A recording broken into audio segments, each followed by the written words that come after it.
जय श्री राम। योगेश अनंतकाली का सभी सुनने वालों को प्यार भरा नमस्कार। पहले तो मित्रों मैं कल ही बताने वाला था, लेकिन वो कल ध्यान में नहीं रहा। आपसे क्षमा मांगता हूँ, क्योंकि तीन दिन से मेरे गांव में प्रचंड हवा चल रही थी, तूफान आया था और 3 दिन से वर्षा चल रही है। इसके कारण गांव की बिजली पूरे 3 दिन गायब थी। इन्वर्टर था, वो 8 घंटे में बंद हो गया। और बाकी का भी काम आपको तो पता होगा, खेतीबाड़ी में वो कंपोस्ट डालना था, गोबर खाद डालना था, है ना। झाड़ों का थोड़ा रख रखाव, क्योंकि बारिश आई थी तो थोड़ा सा झाड़ों का रख रखाव भी करना था। तो इसलिए 3 दिन लगातार मैं अपलोड कर ही नहीं सका, मोबाइल ही बंद था। क्या करे बताइए। और सबसे नज़दीक जो चालू था वो था दापोली, वो है 36 किलोमीटर दूर। अब बताइए, इतने बारिश में 36 किलोमीटर दूर मोटरसाइकिल से कौन जाएगा। इसलिए 3 दिन मैं अपलोड नहीं कर सका, क्षमा मांगता हूँ। जैसा मैंने बताया था कि पड़दूर में पानीपत की योजना पे नाना भाऊ बाकी के सरदारों में गंभीर चर्चा हुई थी। लेकिन इस चर्चा में उत्तर भारत का जिसे प्रचंड अनुभव है, ऐसे 3-4 सरदार थे, वो चारों इस बैठक में नहीं थे। खामियाजा तो बाद में भाव ने भुगता ही है, हम सुन ही रहे हैं। पूरा जून महीना, जुलाई की 18 तारीख तक बस नदी पार करने का रास्ता भाव ढूंढता रहा। जून में एक बढ़िया मौका, मैंने कल ही बताया आपको, एक बढ़िया मौका भाव को मिला था। कोयल जड़ेश्वर में अब्दाली की छावनी थी वर्षा ऋतु की। नजीब इटावा में था, जहान खान फर्रुखाबाद में था और शूजा लखनऊ में था। और भाऊ कोयल जड़ेश्वर अलीगढ़ की छावनी से कुछ 100 किलोमीटर दूर था। तो ये बढ़िया मौका था। कुछ भी करते, पता नहीं क्या करते, मेरी तो समझ के बाहर है, लेकिन जो जानकार है उनसे जानकारी लेके कुछ भी कर दे। क्योंकि जाठों ने 2-3 बार वर्षा ऋतु में नदियां पार की हैं, तो जाठों को प्रॉब्लम नहीं आया, तो मराठों को क्यों प्रॉब्लम आ गया। भाई 50,000 न लेके जाते, 10-15 हजार जाके उसकी कमर तो तोड़ देते, हो सकता था, नहीं हुआ। 10 जुलाई को आगरा में यमुना पार सकूराबाद में गोविंद पंत ने जाठों की मदद से अफगानियों को काट डाला और वो सिकुराबाद की जो चौकी थी वो मराठों ने अपने हाथ ले ली। और दूसरी जगह रास्ता न मिलने से अब्दाली और भाऊ, ये दोनों फौजें यमुना के दोनों तट पर एक दूसरे को शायद निहार रही थी और पानी उतरने की राह देख रही थी। अब क्या पता नहीं क्या हुआ, भाऊ ने अपना विचार बदला। भाऊ ने अब दिल्ली काबिज करके अब्दाली को घेरने की योजना बनाई। हालांकि जितने भी ये पानीपत पे लिखने वाले संरक्षण तज्ञ आज के हैं, वो इस भाऊ के मूव को गलत मानते हैं। मराठा फिर लौट के आगरा आए। वहाँ से आगरा आने के बाद में वहाँ से मथुरा को मुड़ गए। अब्दाली भी दूसरी तट पे सेना लेके आया था, लेकिन क्या करता यमुना जी अपने उफान में थी। दोनों सेनाएं हब्दबल थी, मैं ऐसे नहीं कहूँगा, दोनों सेनाएं। मीनवाइल बीच में यही समय है कि शूजा ने जाहिर तौर पे अब्दाली को साथ देने का ऐलान कर दिया। अब नजीब शूजा के लिए बिठूर यानी कानपुर तक उसको लेने के लिए पहुंचा। शूजा का वहाँ पे बिठूर में अभूतपूर्व स्वागत कर दिया गया। बड़े जोश और आदब से शूजा का स्वागत हुआ और मान मातब्बर के साथ शूजा और नजीब आगे अलीगढ़ के रास्ते निकल पड़े। हम कह सकते हैं कि शूजा के आने से अफगान सेना में समतोल साध लिया था, स्वदेशी और विदेशी का। और ये भी कि दोनों सेनाएं, मतलब मराठी सेना और अफगानी सेना, दोनों अब तुल्यबल दिखाई देती है। मराठी सेना, मैंने जैसे कहा, आगरा से आगे मथुरा पहुंची। उस साल मित्रों श्रावण का अधिक मास आया था। तो इस अधिक मास श्रावण में यानी सावन में मराठों ने देव दर्शन किया, होम हवन किया, दान किया। सामने तट पे अब्दाली मुखदर्शक बन के बैठा था। हमारे नाना फडणवीस ने मथुरा और वृंदावन का जो अधिक मास में उन्होंने 1 महीना गुजारा ना, उसका अप्रतिम भाषा में वर्णन किया है। मराठी में है लेकिन बहुत सुंदर लिखा है नाना फडणवीस ने। मराठों में जितने भी ये 1 महीना वहाँ पे देव दर्शन वगैरह कर रहे थे, उन लोगों को शायद परवाह ही नहीं थी कि भाई अब्दाली यहाँ तट के उस पार अब्दाली है। मराठों ने अब्दाली को पूरी तरह से अनदेखा कर दिया। यहाँ पहली बार मित्रों यही मथुरा में हमारे वीर सूरजमल जी जाट शिंदे की मध्यस्थता से सदाशिवराव भाऊ से मिले। मथुरा में भाऊ भी उनके सम्मान में 2-2.5 किलोमीटर स्वागत के लिए पहुंचा, छावनी से दूर। सीधी बात है, सूरजमल जी जाट ज्येष्ठ थे, तो भाऊ ने भी बड़े आदर भाव से उनका ये यथोचित स्वागत किया, सत्कार किया, भेंट वस्तुएं दी गई एक दूसरे को। वार्तालाप उन दोनों में अच्छा हुआ, एक दूसरे की मदद करने का आश्वासन भी दोनों ने दिया। आखिर में बेलपत्र और यमुना के उदक से सूरजमल जी ने मराठों को रसद पहुंचाने का संकल्प लिया है। जुलाई में मथुरा में 16 जुलाई का भाऊ का पत्र है।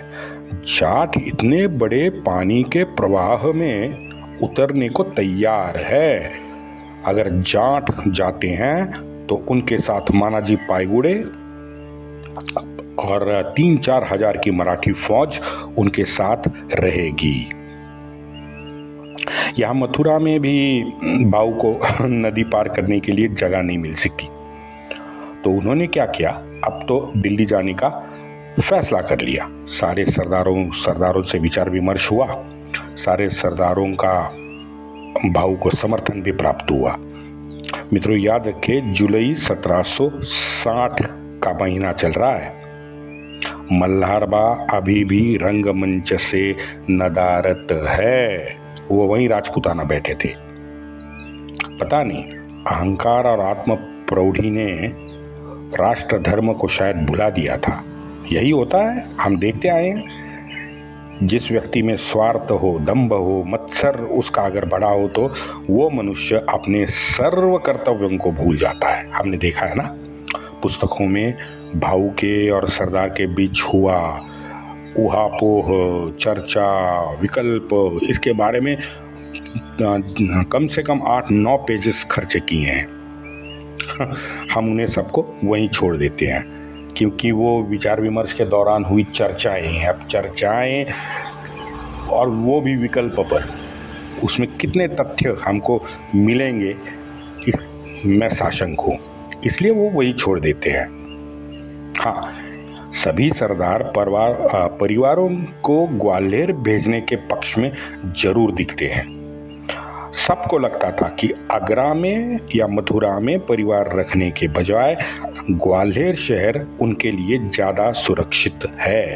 तो ये बात सही लगती है। कुछ को ये भी लगता था कि भाई दत्ताजी शिंदे का जो घात हुआ है उसका कारण उसका परिवार है, उसका परिवार उसके साथ था, इसलिए उसके हाथ जकड़ से गए थे। भाई दत्ताजी शिंदे के साथ उनके परिवार की सिर्फ 10-12 महिलाएं और बच्चे भी थे, है ना। ज़्यादा कोई 50-100 वाला परिवार तो था नहीं।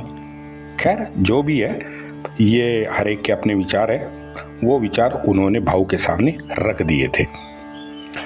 मित्रों, भाऊ के साथ जनकोजी, तुकोजी होळकर, बळवंतराव गणपत मेहेंदळे, ये 3 भाऊ से आगे दिल्ली के लिए निकल गए। 22 जुलाई 1760 को ये त्रिकुट दिल्ली पहुंचा।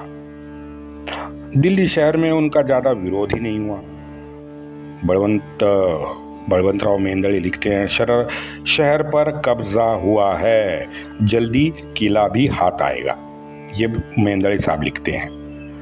अब शुजा का गोविंद पंत को लिखा एक पत्र है, उसमें शुजा भी चाहता था कि अब्दाली और श्रीवंत यानी भाऊ सुलूक करे। संधि होने पर शुजा स्वयं अब्दाली को अपने स्वदेश भेज देगा। अब भी शुजा का वो शातिर दिमाग देखो, अब भी मराठों को उलझाने में लगा है वो। अब ये बात गोविंद पंत ने भाऊ को बता दी, तो भाऊ ने तो तुरंत उत्तर दिया कि भाऊ ने पत्र लिखा है, 28 जुलाई का पत्र है। अब वो 28 जुलाई के पत्र में भाऊ ने सीधा लिखा है कि इस विषय में मैं दिल्ली के जाने के बाद ही कुछ बोल पाऊंगा। अब दिल्ली में शहर में उस वक्त 1000 के आसपास पठानों की फौज थी। दुर्रानी का वजीर था शाहवल्ली। अब शाहवल्ली का भाई भी दिल्ली में था, याकूब अली। दत्ता जी के निधन के बाद अब्दाली ने इस याकूब अली को शहर और लाल किला ये दोनों की जिम्मेदारी दे डाली थी। जनको जी बलवंत मेहंदड़े शहर काबिज करके किले की ओर बढ़े। इन दोनों ने किले पे मोर्चा लगाया। इब्राहिम खान ने अपनी 3 तोपें किले की दिशा में लगा दी। मैंने कहा है कि तोपें फ्रेंच तकनीक से बनी हुई तोपें थी। तो इन 3 तोपों के गोलों ने लाल किले पर बड़ा घातक प्रहार किया। तुरंत याकूब ने किला खाली कर दिया। मराठों ने अपने मित्रों संरक्षण में उन सभी मुसलमान औरतें, खवातीनें, हरम में जो लौंडियाँ थीं, बाद में उन सारों के जो बच्चे थे, उनके बुजुर्ग थे, इन सभी को किले से बाहर निकाला। फिर आगे 3 अगस्त को जाके याकूब अपने काफिले के साथ अब्दाली से जाकर मिला है। यहाँ 2 अगस्त को भाऊ दिल्ली पहुंचा। 2 अगस्त 1760 भाऊ ने तुरंत दिल्ली के अशराफों को बुलाया, उनसे मुलाकात की और भाऊ तलाशने लगा कि इनमें कहाँ फूट पड़ सकती है क्या। इसकी तलाश में भाऊ लग गया। कोशिशें भी शुरू कर दी, लेकिन दुर्भाग्य है अगले 2 महीने पूरा जोर लगा के भी वो कुछ नहीं कर सका, क्योंकि मित्रों शत्रु बोध की कमी मराठों में साफ दिखती है।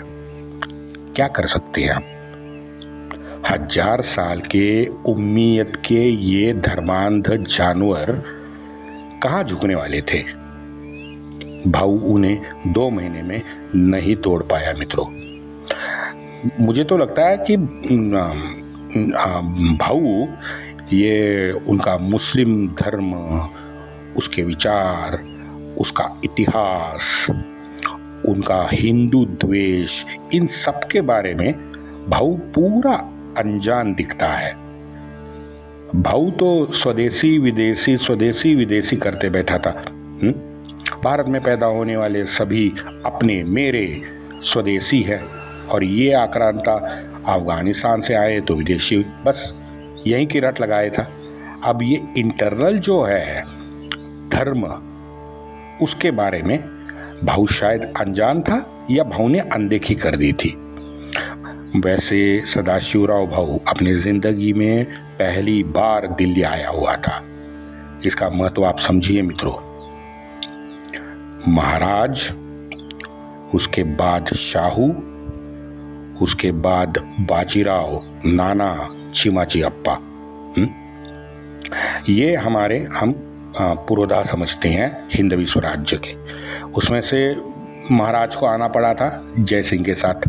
हाँ, शाहू तो कैदी था, लेकिन बाजीराव, नाना और चिमाजी अप्पा कोई भी अंदर, शहर के अंदर नहीं घुसे थे अपनी जिंदगी में। बाजीराव गया था, लेकिन बाजीराव दिल्ली से नज़दीक 25 किलोमीटर एक तालाब के पास ही रुका था। बस उसके 25 किलोमीटर दूर आने से दिल्ली में हड़कंप मच गया था। मैंने बताया है वो आपको पूरा। मित्रों, 1000 साल से लाल किले पर सार्वभौम राजधानी बनाकर भगवा लहराने का सौभाग्य सिर्फ मराठों को मिला है। आप इतिहास खंगालिए। हाँ, प्रयत्न 2-4 बार जरूर हुए हैं। पहला प्रयत्न तो देवल रानी ने नसरुद्दीन के साथ किया था। बाद में हेमू 1-2 महीना जरूर दिल्ली पे हेमू ने राज किया, लेकिन भगवा लहराया वो मात्र और मात्र मराठों ने।